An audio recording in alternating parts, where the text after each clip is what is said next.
What is good, YouTube? Welcome back to another video where today we're going to be revealing the best attachments to use for your FARA for both Warzone and for Cold War during Season 5. So before we start off, I just wanted to say a massive shout out to my subscribers. I've just passed 600 and I really appreciate all the support. So let's talk about the FARA. It's definitely up there with the best ARs available to use, coming with very high damage, very little recoil, making it easy to maintain your accuracy, whilst also giving you one of the fastest timed kills. Without further ado, let's jump straight into the video to reveal the only attachments to run on your FARA to maximize the full potential. So for the base weapon stats of the FARA, so the fire rate is 790 rounds per minute, with shots to the head doing 39 damage, to the chest, stomach, arms and legs all doing 29 from 0 to 27 meters.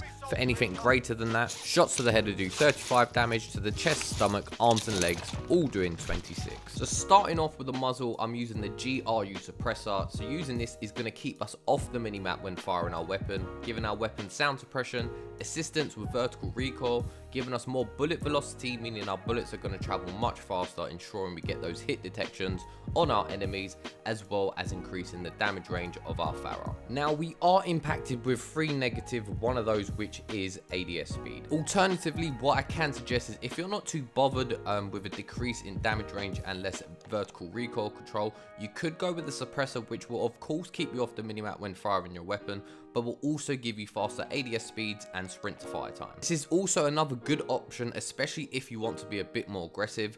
Also, it's entirely up to you. You can also use this attachment and swap it round when playing Rebirth Island, as it's a much smaller map. You're going to have much more close range encounters, whereas in Verdansk it is a different story. 19.5 Liberator for our barrel, for the fact being we're going to get extended bullet velocity and assistance with vertical recoil control of the weapon. For the optic, go with the Axle Arms ×3. In my opinion, this is just the best sight that you can have on Black Ops guns, especially when playing Warzone. For the underbarrel, I have gone with the Spetsnaz grip, for the fact being we're going to get assistance with horizontal recoil control of the weapon and also vertically as well. This is going to make it much easier to maintain our accuracy. However, we are impacted with our firing movement speed and our ADS firing movement speed. And last but not least, for the ammunition, go with the Spetsnaz 60 round mag, for the fact being you want as much ammo in the chamber as possible. You've got enemies, you've got teammates, they've got armor plates, so you're going to have to take off a lot of their health.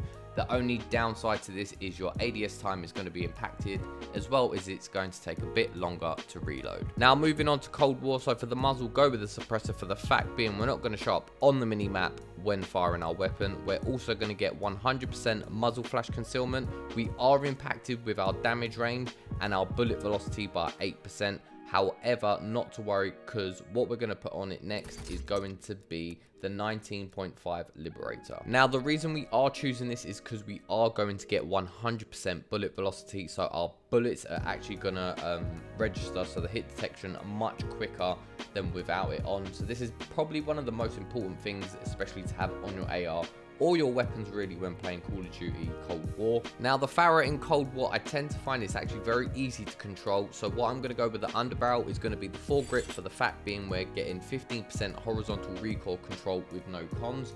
See, if we do pick the Spetsnaz grip, you do get assistance vertical and horizontal. However, our shooting movement speed is impacted. That is why we are going with the foregrip. For the ammunition, go with the Spetsnaz 50 round mag, for the fact being we're going to get more ammo in the chamber. However, we are impacted with our reloading time and our ADS speed. And last but not least, the GRU elastic wrap. We're going to get faster ADS speed, so we're going to be able to snap onto our targets much quicker. We're also going to get flinch resistance up to 90%. Basically, if we are in combat, we are going to be able to maintain our accuracy. And last but not least, you'll also be able to aim whilst going in prone. So if you are a drop shutter, this could be one for you. But with this one, you are impacted with your shooting movement speed and your sprint to fire time. And that's all for today's video, people. Let me know down below in the comment section how these classes work for you in both Cold War or for Warzone. I hope you're all well and keeping safe. Take care, stay safe, and until next time, peace.